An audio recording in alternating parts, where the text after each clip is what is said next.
Some town fees will go up on the first of the year. Hyannis downtown is receiving praise, and we talk with town manager Tom Lynch on this episode of Barnstable Today. It's Monday, December 21st, 2015. I'm Sarah Mantle.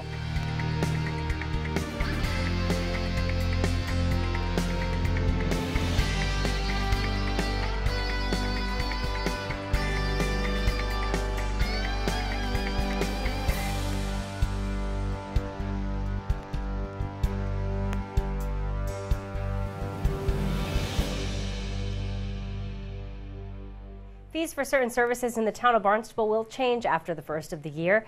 Changes include a new $5 fee for public beach campfires at Sandy Neck, a $10 increase for shellfish permits, $20 for non-residents, and an increase in beach parking fees. Certain golf fees are also being decreased. You can view the full list of fee changes on the town's website. Fees go into effect January 1st. The International Downtown Association has recognized Main Street Hyannis as a Downtown of the Month.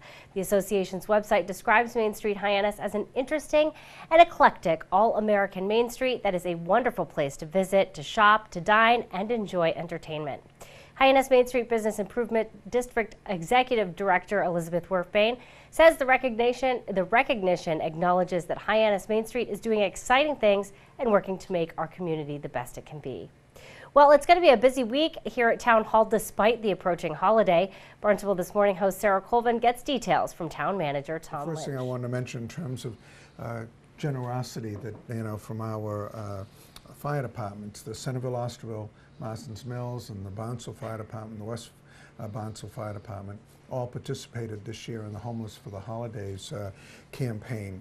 And that was run through at different sites throughout the town, and then they said it was very successful. I think COM, this was the first year for them in this, and they called last week and said they wanted to make a donation to the Lombard Fund so that we could help out local folks, and they gave a check for $2,750. Wow. So we appreciate their generosity and expect that that may well be used within one of our schools to help out with some of the issues that they have. So absolutely. The Lombard Fund is, I got a year-end report, from the trustee, Judge Reardon, and from Len Gobeil, and once again, they've exceeded expectations in terms of bringing funds in and then putting them back out into the community to help those that are less fortunate than us. So it was nice to see.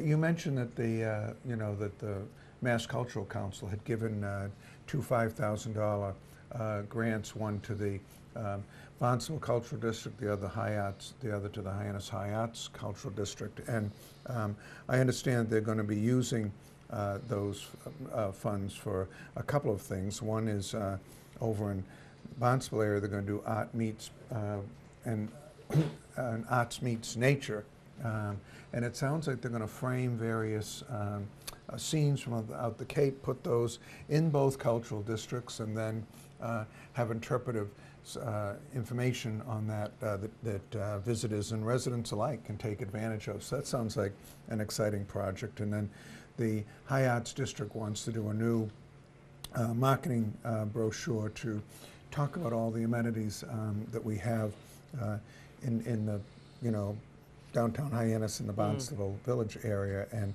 we're excited to see the work that they're going to do on that. So. Absolutely, and I think from what Melissa told me that they're going to focus as well in the brochure on using public transportation to connect both of the cultural districts. So how you can, if you're a visitor, if you just got off the train, or if you're you're here without a car, you can take those RTA buses back and forth in between the cultural districts. I thought that was pretty cool.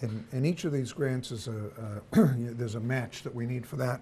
I've spoken to the finance director about appropriating monies for that. We'll be bringing that to the town council probably in January so they can get going on that project. And our finance department also was a recipient of a $5,000 grant. That is to help with the open budget project, and it's really the first grant that we've gotten under the community compact that we entered into. So that whole project of putting our budget up online and having it web-based and having people be able to go in, click, and see the various departments, see what's spent, see where we are on a capital project, and so they can get information as to what's been happening on that. We'll keep it updated, and they'll have availability to see where we are as our spending and revenues come in through the year. So that's about a $12,000 project, and this will help offset a substantial amount of those costs. So. Absolutely, and as we're working on the budget for the coming year, of course, the news came down about Island Air shutting down operations, of course, a private business, but does have a large impact on our airport. So talk to me a little bit about how, what we learned about this impact and how that might impact the budget going forward. There's a whole ripple effect from when something like that happens. We know it'll be in the economy, and we know it's affecting the workers, unfortunately, who lost their jobs. We have to look at the revenues that would have come in from, say, jet fuels sales. Ordinarily, that's about $700,000 a year that Island Air was purchasing in jet fuels sales, and there are landing fees, other things like that. So the airport manager, Bud Brialt, has taken steps right away to begin curb any spending, to be looking at ways that he can, save monies to put back into his reserves so that we end up in the black at the end of the year. So that means that if there are any operating capital projects that were to be funded, and if for some reason they're not going to have that revenue to be able to do those projects, he's pulled back on that already. So if there's anything that is positive from this from a budgeting standpoint, it's that at least we learned at mid-year as opposed to late in the year when it would have been hard to make up some of those costs. So we're taking the necessary management steps to be sure that we end in the black at the airport this year. Absolutely. We are hoping that there'll be some, pickup, either from the Cape Air. They're adding a couple of flights and a day daily, and there's some indication that Retrix, one of the providers out there at the airport, is talking about getting into a commuter airline business. We'll see if they follow through on that. So there may be some revenues as we move through the year, but you really can't count on that until they start coming in. So. Absolutely. Maybe some investor will say this is a good business That's idea right. for me to come in and That's start right. doing freight again. So we'll see what happens with that.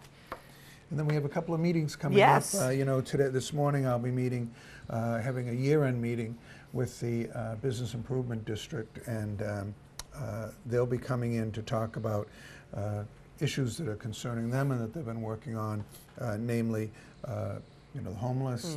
They've been very involved with. There's Village Green, programming that they did last year, and they want to talk about it for the coming year.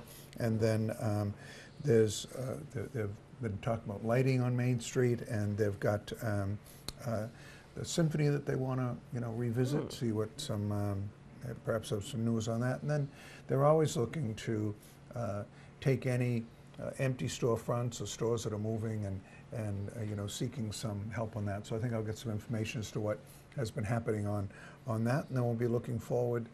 It seems like we just started 2015, but we're looking forward to 2016. I know, and I will say, kudos to Elizabeth and her staff for Main Street being named as the downtown of the month. Yes. The international, if I'm looking at it correctly, the International Downtown Association That's right. named us. So that's pretty exciting for Main Street it's to get good that to get nice some good news recognition. on that front. Absolutely.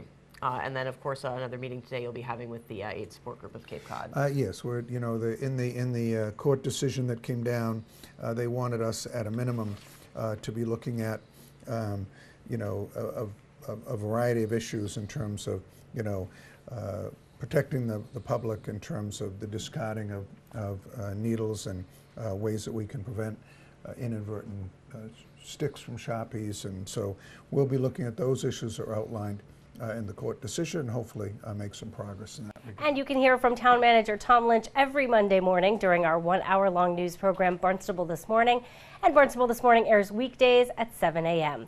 On tomorrow's show, we will chat with Police Chief Paul McDonald.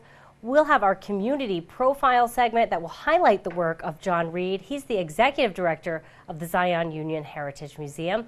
Plus, we'll have all the news and information you need. For Barnstable Today, I'm Sarah Mantle.